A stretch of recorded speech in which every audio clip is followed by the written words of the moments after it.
चलिए नमस्कार दोस्तों, स्वागत है आप सभी का। और आप सभी के लिए आज मैं छत्तीसगढ़ बीएससी नर्सिंग की जो एग्ज़ाम होने वाली हैं उसके हम डेली प्रैक्टिस सेट कर रहे हैं, जिसमें आपको डेली ओल्ड पेपर के क्वेश्चन मिल रहे हैं, नर्सिंग एप्टीट्यूड के क्वेश्चन मिल रहे हैं। आज हम करेंगे बायोलॉजी के क्वेश्चन और आपको कमेंट करके बताना है कि आपको कितने नंबर सही हुए हैं। और जो हमसे डेली की क्लास में जुड़ना चाहते हैं वो इस नंबर पर व्हाट्सअप कर सकते हैं 9753749986 पर। ठीक है, चलिए पहला क्वेश्चन आपके सामने। एंटीबॉडी किस वर्ग का प्रोटीन है? एंटीबॉडी किस वर्ग का प्रोटीन है? Very very good. एंटीबॉडी जो हो जाएगा वो प्रतिरक्षा ग्लूकोबिन। क्या हो जाएगा? एंटीबॉडी जो हो जाएगा प्रतिरक्षा ग्लूकोबिन। चलिए अगला क्वेश्चन क्या लिखा हुआ है आपके सामने। अगला क्वेश्चन लिखा हुआ है HIV। HIV प्राय संक्रमित करता है। HIV क्या संक्रमित करेगा? HIV क्या संक्रमित करेगा? HIV हेल्पर टी कोशिकाएं। HIV हेल्पर टी कोशिका। कम समय में हम ज़्यादा क्वेश्चन करेंगे। स्तनधारियों के ब्लास्टुला को आप क्या कहते हैं?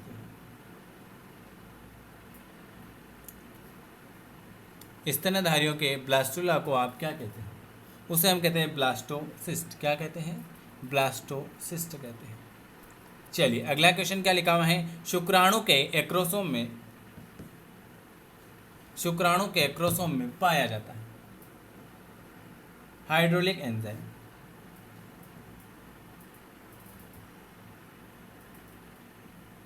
शुक्राणु के एक्रोसोम में हाइड्रोलिक एंजाइम पाया जाता है।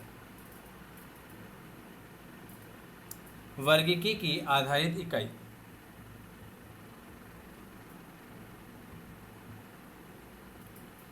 वर्गीकी की आधारित इकाई।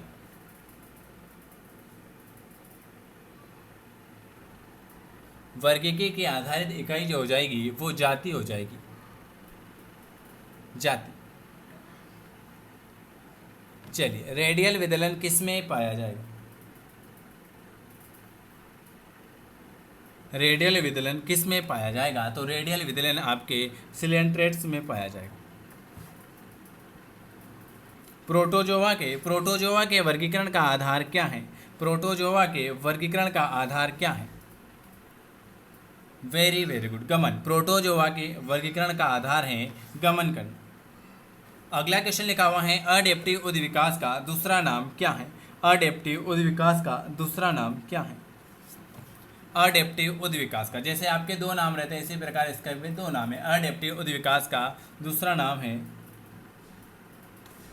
दीर्घ उद्विकास। दीर्घ उद्विकास। मानव रक्त समूह का उदाहरण है। मानव रक्त समूह किसका उदाहरण है?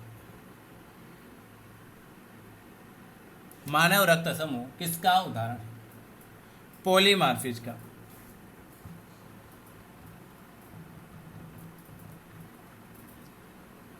मानव रक्त समूह किसका उदाहरण है? वेरी वेरी गुड, पॉलीमार्फिज का। चलिए कौन सा कारक जनसंख्या घनत्व को नियंत्रित करेगा? कौन सा कारक जनसंख्या घनत्व को नियंत्रित करेगा? डेमोग्राफिक कारक।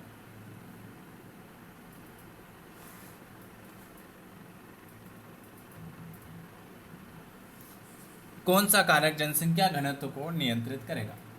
डी वाला, डेमोग्राफिक कारक। अगला क्वेश्चन है मीसोलेसितल अंडे में विदलन कैसे होगा?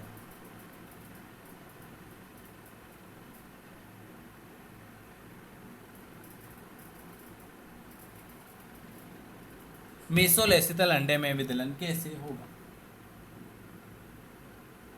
न तो मीरोब्लास्टिक में होगा, न असमान पर्णभुजी, न समान।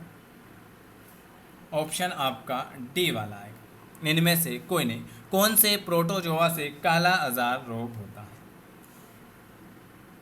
लिशमानिया से। लिशमानिया से। कौन से प्रोटोजोआ से काला अजार रोग होता है? तो लिशमानिया से काला अजार रोग होगा।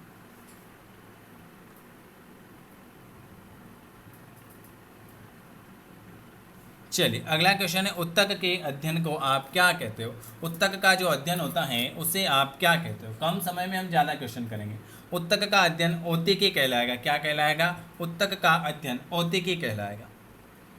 वर्गीकी में फाइलम शब्द किसने दिया था?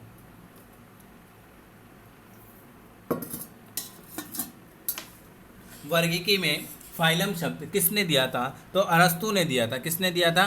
वर्गीकी में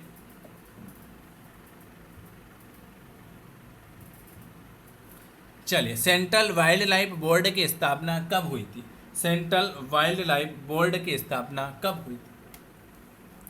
1955 में। कब हुई थी? सेंट्रल वाइल्ड लाइफ बोर्ड की स्थापना 1955 में हुई थी। चलिए अगला क्वेश्चन, कम समय में ज़्यादा क्वेश्चन करेंगे, और अच्छा लगे तो लाइक शेयर सब्सक्राइब जरूर करें।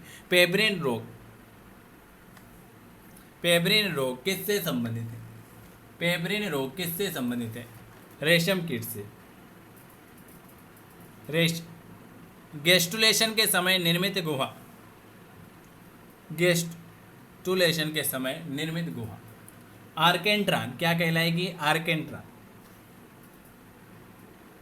भारत में प्रोजेक्ट टाइगर कहाँ पर प्रारंभ हुआ? भारत में प्रोजेक्ट टाइगर कहाँ पर प्रारंभ हुआ? प्रोजेक्ट टाइगर 1973 में। 1973 में। उत्तक संवर्धन द्वारा कृत्रिम त्वचा सबसे पहले किसने उगाया?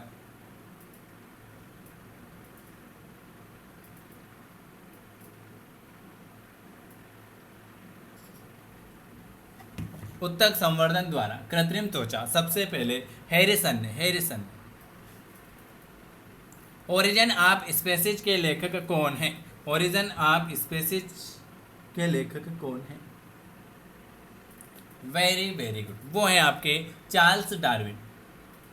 चार्ल्स डार्विन ने 1859 में ओरिजिन ऑफ स्पीसीज नामक पुस्तक लिखी थी। कान्हा राष्ट्रीय उद्यान कहाँ पर है? कान्हा राष्ट्रीय उद्यान कहाँ पर है? मध्य प्रदेश। मध्य प्रदेश, हमारा मध्य प्रदेश। गैस्ट्रिलेशन जूस का पीएच मान, गैस्ट्रिक जूस का पीएच मान, गैस्ट्रिक जूस का पीएच मान हो जाएगा बी वाला, 2 हो जाएगा। मेलोथियान कीटनाशक है। मेलोथियान कीटनाशक है। आर्गेनोफास्फेट,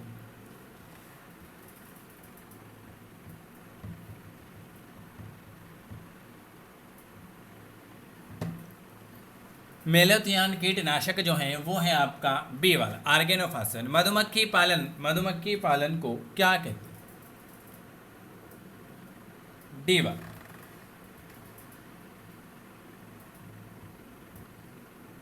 मधुमक्खी पालन को आप क्या कहते हैं? उसे हम कहते हैं एपीकल्चर। एपीकल्चर। भोपाल गैस त्रासदी का मुख्य कारण क्या है?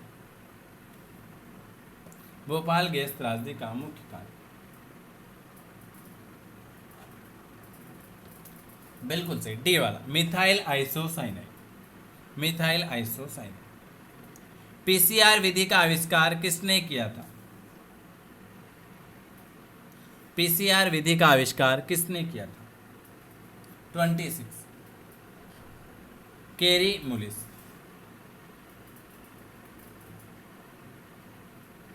केरी मुलिस। लैंडिंग कोशिकाएं कहाँ पर मिलती? लैंडिंग कोशिकाएं कहाँ पर मिलती?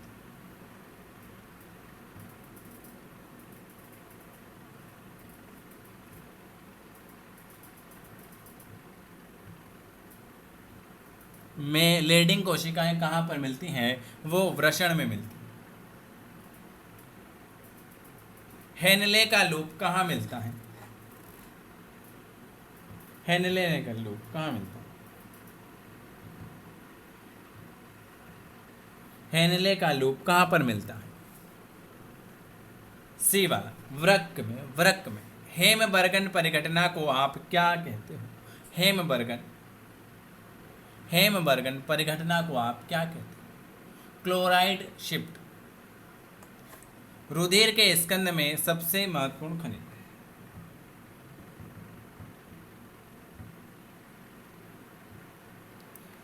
रुधिर के स्कंद में सबसे महत्वपूर्ण खनिज ए वाला हो जाएगा, कैल्शियम। ये मैंने आज आपको 30 क्वेश्चन कराए हैं। अगर आपको वीडियो पसंद आता है तो आपको लाइक करना है, शेयर करना है,